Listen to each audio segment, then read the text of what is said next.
오늘 우리에게 주신 하나님의 말씀인 이사야서 53장에는 고난받는 종의 노래라고 하는 별칭이 붙어 있습니다.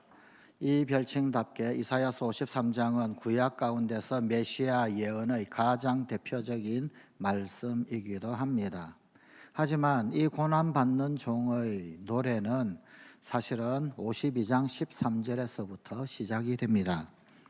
보라, 내 종이 형통하리니 받들어 높이 들려서 지극히 존귀하게 되리라.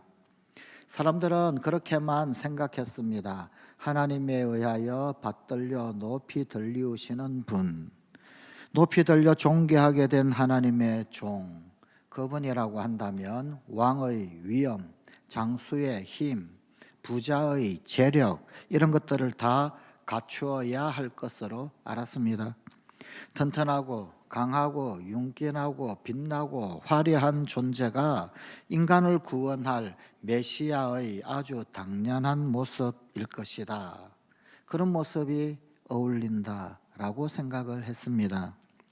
그러나 하나님의 말씀은 메시아의 외모가 아름답기 때문에 높이 들려 존귀하게 된다라고 하는 의미가 결코 아니었습니다. 본문 53장 2절의 말씀입니다. 그는 주 앞에서 자라나기를 연한 순 같고 마른 땅에서 나온 뿌리 같아서 고운 모양도 없고 풍채도 없은즉 우리가 보기에 흠모할 만한 아름다운 것이 없도다. 이 말씀 앞에서 사람들의 고민은 깊어져만 갔습니다. 아름답기는커녕 전혀 흠모할 만한 것이 없는 메시아의 모습이라니. 아무리 고난받는 종이다라고 한다 할지라도 사람들을 놀라게 할 그 어떤 능력이 나타나 보이는 것, 그것이 바로 메시아가 아닐까요? 그러나 그 다음의 예언은 그를 희망조차도 송두리째 다 없애버리고 말았습니다. 53장 3절입니다. 그는 멸시를 받아 사람들에게 버림받았으며 강고를 많이 겪었으며 질고를 아는 자라. 마치 사람들이 그에게서 얼굴을 가리는 것 같이 멸시를 당하였고 우리도 그를 귀히 여기지 아니하였도다. 모두가 다 메시아를 버리고 돌아섰습니다.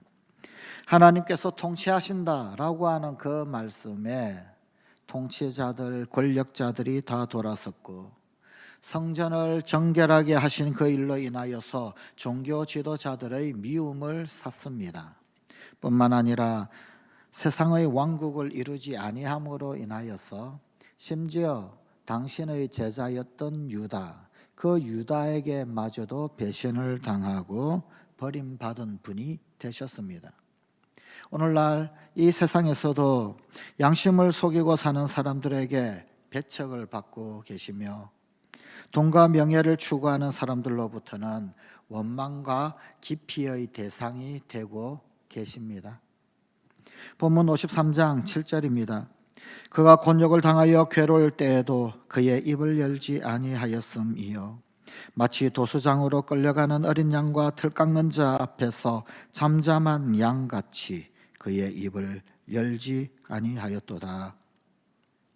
박해자들에게 그 큰 곤욕을 당하면서도 그분은 한마디 외침이 없었습니다. 침묵으로 일관하셨습니다.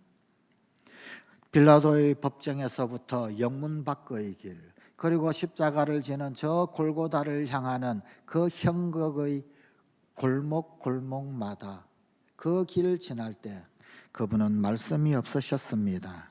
입을 열지 아니하셨습니다. 그분은 입으로 말씀하시는 대신에 상처로 말씀하셨습니다. 더 깊게, 열렬히, 구체적으로 80군데 이상이 되는 채찍 자국으로서 죄인들인 우리에게 말씀하고 계셨습니다. 53장 8절입니다. 그는 곤욕과 신문을 당하고 끌려갔으나 그 세대 중에 누가 생각하기를 그가 살아있는 자들의 땅에서 끊어짐은 마땅히 형벌받을 내 백성의 허물 때문이라 하였으리요.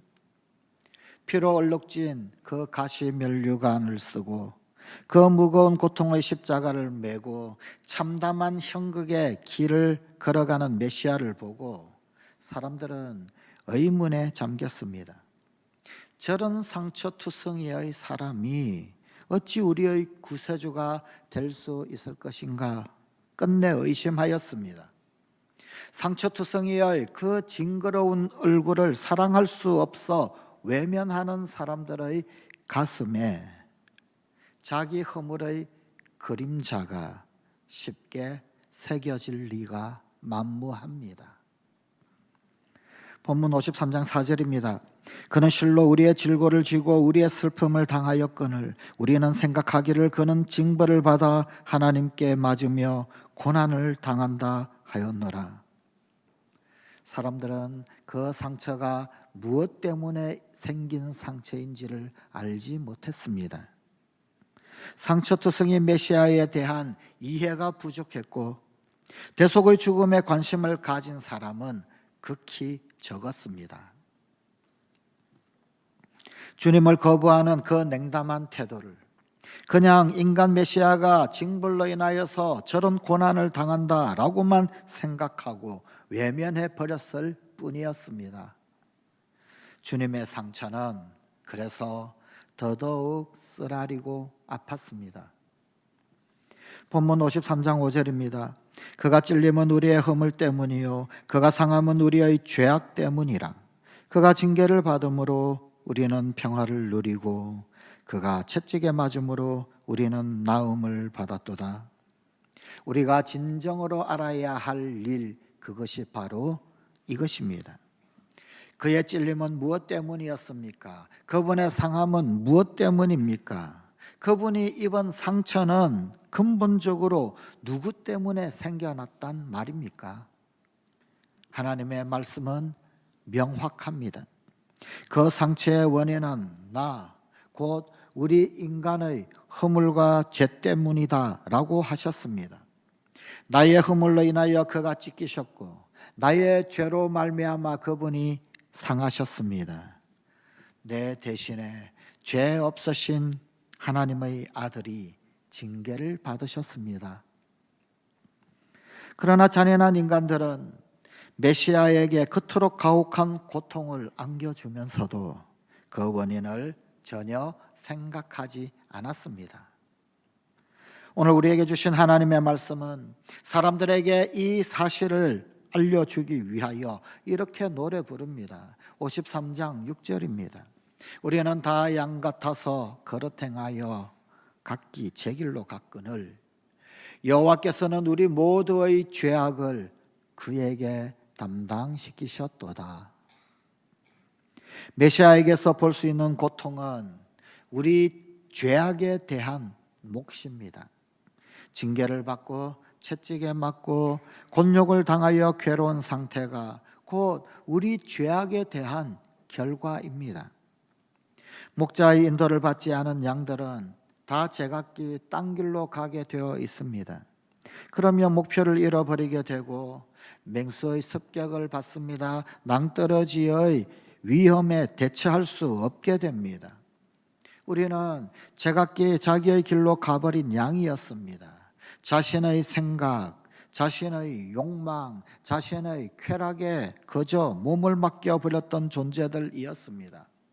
그러자 목자이신 구세주께서 이런 양을 찾으시러 가시덤불과 은근키를 헤치고 오셔서 십자가를 높이 세워 우리의 돌아올 길을 밝혀주셨습니다.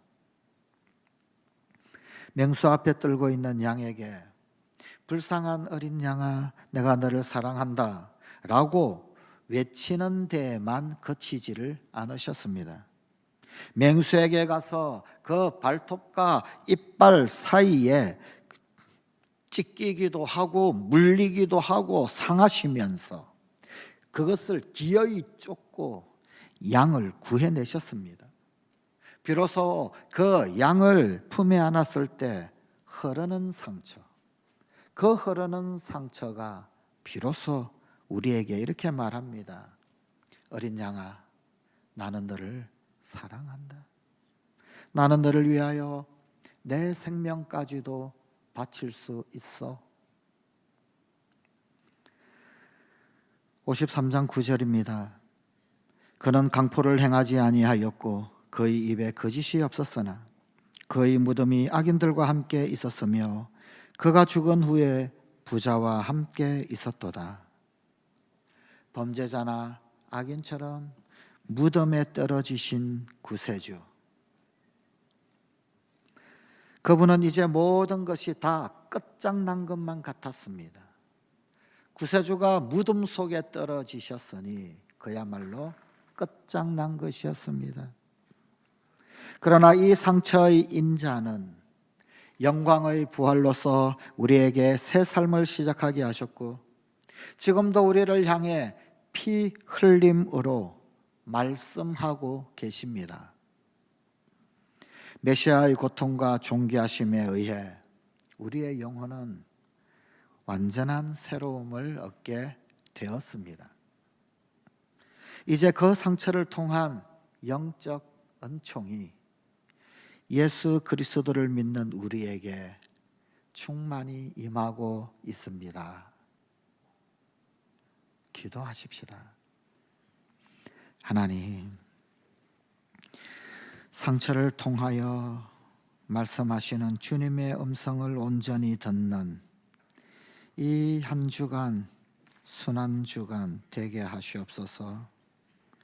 오히려 당신의 상처를 통한 지극한 영적 은총이 예수 그리스도를 믿는 우리 성관 가족들에게 충만히 임하고 있는 이 계절, 우리의 영이 열리고 우리의 마음이 열리고 우리의 귀가 열리고 우리의 눈이 열리고 우리의 입이 열려 메시아 구주 예수 그리스도를 분명히 보고 듣고 깨달아 알게 하시옵소서.